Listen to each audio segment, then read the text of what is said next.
From Inca Lanes and Umo here for the title matches of today's JBT event. Wesley Lowe trying to become the 11th bowler in JBT history to win 20 or more titles. He's got to beat the always tough Dallas Leong to get there, though. Clash the Titans here as both bowlers have bowled great in the last couple months. And it's fifth frame action there. Wesley started triple and now 9 spare 9.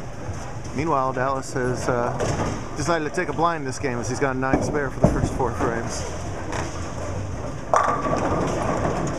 Wesley, a former junior gold champ, junior team USA, and again looking to win his 20th title, which is clearly more important than all the other things just mentioned right here. Of course, everybody knows his opponent here, Dallas, is a brand new Junior Team USA member himself. After a fantastic performance at team trials the last week up in Vegas. So, 2 bowlers with absolutely sparkling resumes. I think it's a coin flip match here. Dallas more than capable of coming back. Always controls the pocket well. Wesley, when he gets lined in, can strike for days. So let's see what happens here in the 5th frame. And it's a 5th consecutive 9 count. Goodness.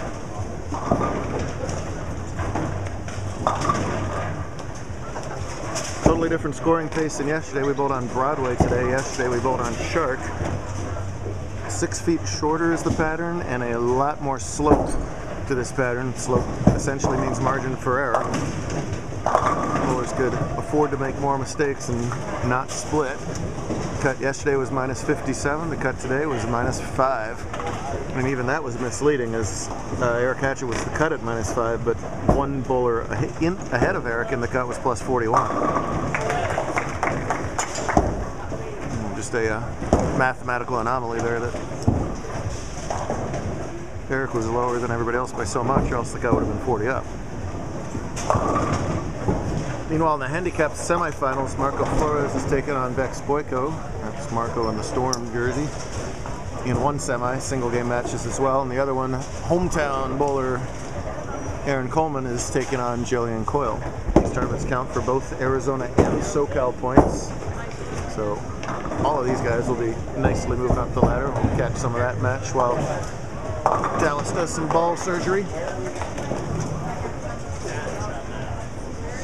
It's a good match going right now as both Marco and Bex are clean.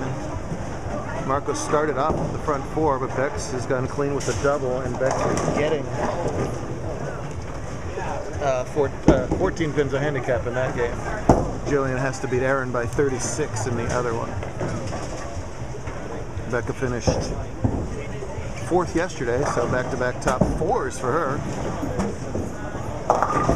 Prior to yesterday's top 5, she hadn't made top 5 since last season's Best in the West tournament. So a long drought for her.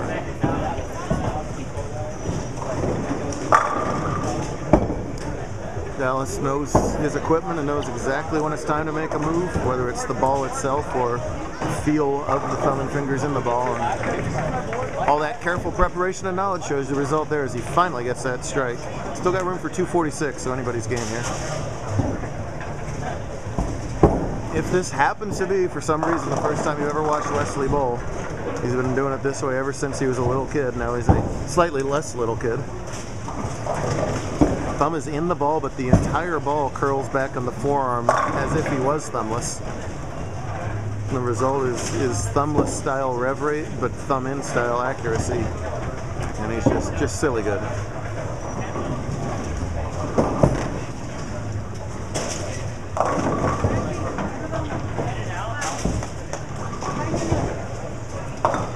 Coyle in trouble there against Coleman so far early on, and Flores and Boyko still too tough to tell. Low switches for ball, it doesn't hook at all for the spare and covers it up, so it's 3 straight 9 spares for him as the tides seem to have flip-flopped here a little bit. The 20-time JBT title club is a 10-bowler club, as we talked about right now. In backwards order, it goes Canfield, Kane, Acuff, George, Buttriff, Baker, Smith, Black, Shank, and King. Just the all-star names of our tour. There's back in the strike line.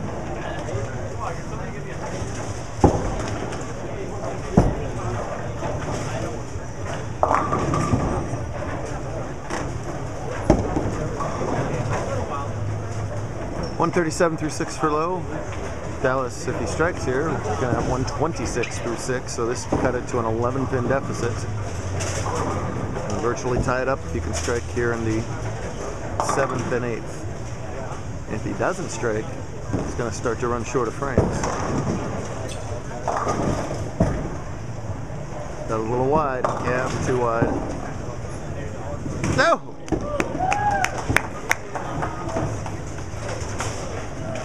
Just didn't react down lane the way he thought it would. It was a little bit wider, but like we said, a little more swing area than we had yesterday. I think he had hoped or expected that ball to come back. It didn't. Instead, it's the big 5, and it's big trouble.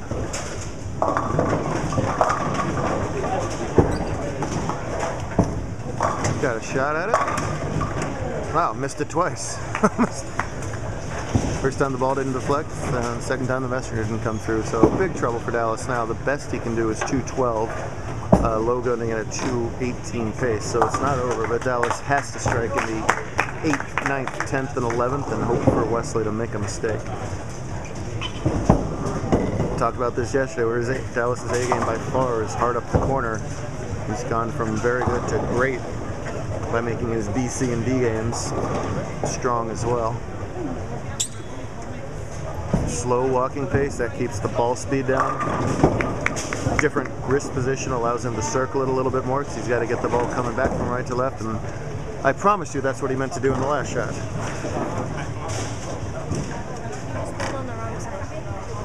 Who did?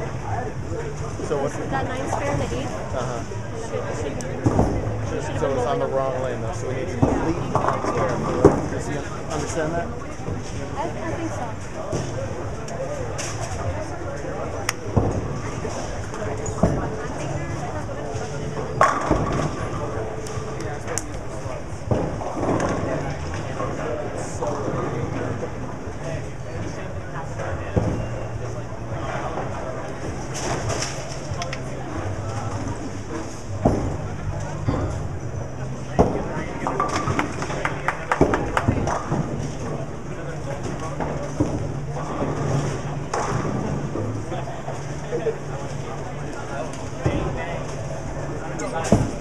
Okay, right lanes.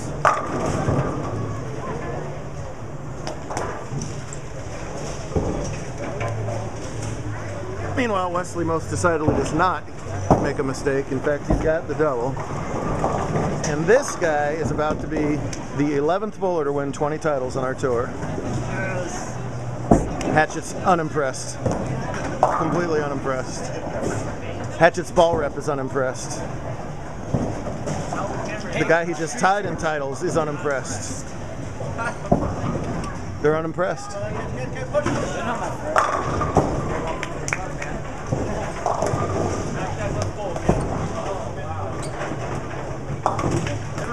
Well, when you're as competitive as Dallas is, second and second is not an acceptable result, but second and second's a decent paycheck, a lot of points.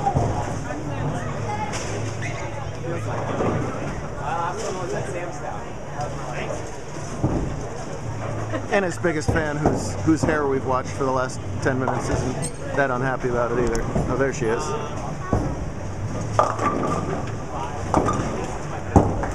Gonna be 190 at the best for Dallas, not the performance he wanted, and he would have told you that 190 wasn't gonna win this game. Oh!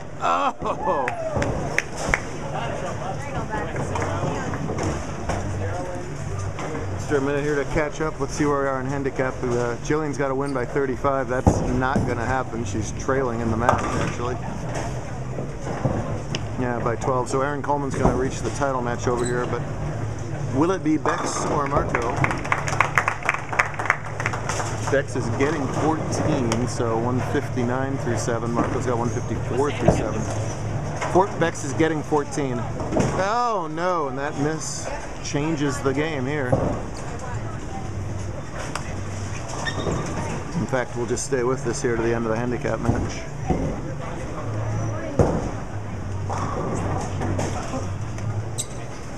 Marco now leads by 20, giving 14. So leads by 6 overall. Nicely done by Dallas and Wes. Flores comes up with a big shot there. Last time we saw Marco, he was pouting over in the corner at Christown because he didn't win his match. He missed the 7th and to lose it. He would love to avenge that right here. Wes can strike out for 257, 5 or 10 high game points, all that's on the line there.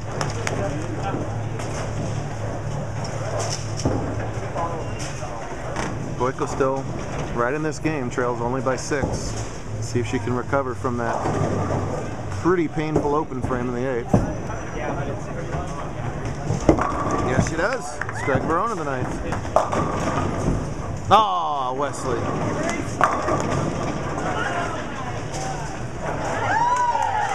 Wesley and Dallas both destroyed their semifinal opponents. Wesley shot 511 at Hatchet, and Dallas shot 472 at Bobby Hornacek. A lot of respect between those two amazing, amazing bowlers. Jillian gets a quote-unquote break by getting the 710 out there.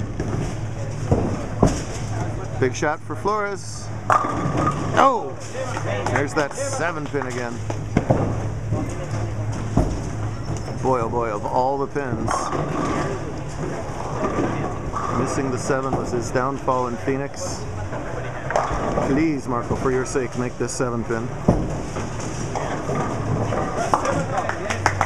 History does not repeat itself there.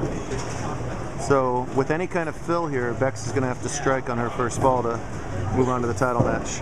It'll be Coleman and somebody. Will it be the Calexican? Will it be the Calexican or will it be the Bexican?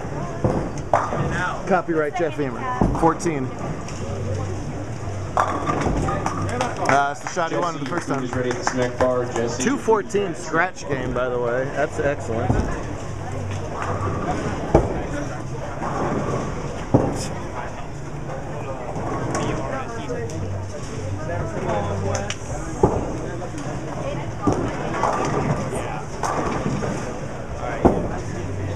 Strike and count to win.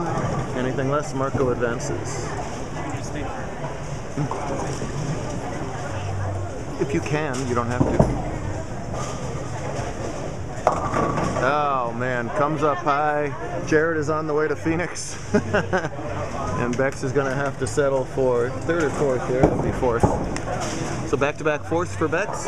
It'll be Marco and Aaron in the title match in Handicap. And be sure to watch part 2 for that.